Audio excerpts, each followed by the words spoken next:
ஓம் கருவூர் சித்தர் பெருமானை போற்றி. ஓம் சரவண பவ. பாலும் தெளிதேனும் பாகும் பருப்பும் இவைனாலும் கலந்தனக்கு நான் தருவேன். கோலம் செய் துன்ப கரிமுகத்து தூமணியே நீ எனக்கு சங்கத்தமிழ் மூன்றும் தா. நெக்ஸ்ட் அன்பர்கள் அனைவருக்கும் சுவலட்சுமி முத்தையாவின் ஆத்ம வணக்கங்கள். இந்த பதிவு ஆவணி மாதத்திற்குரிய சிறப்பான பலன்களை காணவிருக்கிறோம். கோள்களின் கோச்சார் நிலையை வைத்து சூரிய பகவான் நமக்கு சிம்மத்திற்கு பிரவேசம் ஆவதை தான் ஆவணி மாதம் சொல்கிறோம். இந்த ஆவணி மாதம் ஆகஸ்ட் 18 முதல் செப்டம்பர் 17 வரை. இந்த மாதம் என்ன ஒரு சிறப்பான விஷயம் கேட்டீங்கன்னா, பண்டிகைக்கு உரிய நாட்கள்னு சொல்லிடலாம். அது மட்டும் இல்லாம சுக்கிரன் ஆட்சியாக போகிறார் மாத பிற்பகுதியில. அவர் தான் இயங்கும் சக்தி. அவரால் என்ன மாதிரியான பலன்கள் நடக்க இருக்குது, நம்முடைய தொழில், திருமணம், வேலை வாய்ப்பு, குழந்தை பாக்கியம் அப்படின்ற நிகழ்வுகள்ல என்ன மாதிரியான சிறப்பான ஒரு அதிரடியான திருப்பங்களையும் நமக்கு சாதகமான பலன்களையும் தர இருக்கிறார் என்பதை பார்க்க இருக்கிறோம். சுக்கிரனாலே மலர்கள், வாசனை மிகுந்த மலர்கள் அப்படின்னு சொல்லலாம். மனது மயக்குதுங்க இந்த மல்லிகைப்பூ வாசம் அப்படின்னு சொல்றோம் இல்லையா. இந்த மாதிரி 12 ராசிக்கும் என்ன மாதிரியான மலர்களை நம்ம பயன்படுத்தினா, பெண்கள் நம்ம தலையில வச்சுக்குவோம், ஆண்கள் உடன் வைத்துக் கொண்டால் என்ன மாதிரியான சிறப்புகள், அதிர்ஷ்டங்கள் உங்களை தேடி வரும் என்பதை இந்த பதிவுல பார்க்க இருக்கிறோம். பதிவுக்குள் போகலாம் வாங்க. தனுசு ராசி, தனுசு லக்னத்திற்கான பலன்களை காணவிருக்கிறோம். இந்த ஆவணியில் சவாலே சமாளி இதான் தனுசுக்கு. ஏற்கனவே 8ல் ராசி அதிபதி இருக்கிறதுனாலேயே இது உங்களுக்கு உண்மையா பொருந்தும். அது மட்டும் இல்லாத நிதானம் நிம்மதியை தரும். அவசரப்பட்டு முடிவு எடுக்காதீங்க. கோபம் நிறைய வரும். உண்மைக்கு மாறா நடக்கும் போது உங்களால் தாங்க முடியாது. நல்லவனுக்கு நல்லவன், கெட்டவனுக்கு கெட்டவன். தொழில் செய்கிற இடங்கள்ல, அதே போல வீட்டில், வெளியில, உடன் பணிபுரிவர்கிட்ட, மேலதிகாரிகிட்ட, எல்லா இடத்துலையுமே மௌனம் சர்வார்த்த சாதகம். உங்களுக்கு நிறைய பெனிஃபிட்ஸ் கிடைக்கும்னு சொல்லலாம். இதெல்லாம் கொஞ்ச நாளைக்கு தான். எல்லாமே காலச்சக்கரத்தில் இதெல்லாம் கரைந்தோடுன்னு சொல்லலாம். உத்தியோகம், தொழிலில் புதிய திருப்பங்கள் ஒரு சிலருக்கு இருந்தாலும் கூட முதலீடு செய்யும் பொழுதும் பயணத்திலும் கூடுதல் கவனம் தேவை அப்படின்னு சொல்லியாச்சு.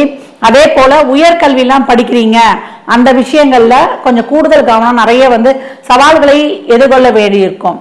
8ல் குரு இருந்து தன்னம்பிக்கை தைரியம் இருந்தாலும் கடின உழைப்பால் முன்னுக்கு வரக்கூடிய நேரம். டே டு டே லைஃப்லயே நீங்க ஒவ்வொரு செயலை செய்வதற்கும் நிறைய சவால்களையும் கஷ்டங்களையும் பிரச்சனைகளையும் தாண்டி தான் வரணும் அப்படின்னு சொல்லியாச்சு. ஏற்கனவே சொல்லியிருக்கேன், ஒரு தொழிலாம் வைக்கிறோம், புதுசா முதலீடு போனோம், இல்ல புதுசா எதனா ஒன்று ஆரம்பிக்கணும்னாலும் நிறைய கவனம் தேவை. வேலையில ஒரு இடத்துல வேலை செய்றீங்கன்னா பொறுப்புகள் கூடும். சக ஊழியர்களுடைய ஒத்துழைப்பு கிடைச்சாலுமே எல்லா விஷயங்களையுமே கொஞ்சம் கவனமாக இருக்கும்.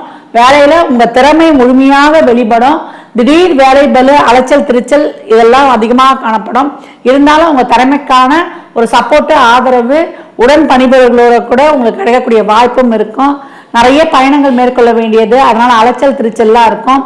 உங்களுடைய கஷ்டப்பட்ட உழைப்பும் உங்களுடைய அறிவு திறமையும் உங்களுடைய தன்னம்பிக்கை தைரியம் தான், உங்களுடைய விடாமுயற்சி தான் உங்களுக்கு ஒரு வெற்றி வாய்ப்பை சீக்கிரம் கொண்டு தரோன்னு சொல்லலாம்.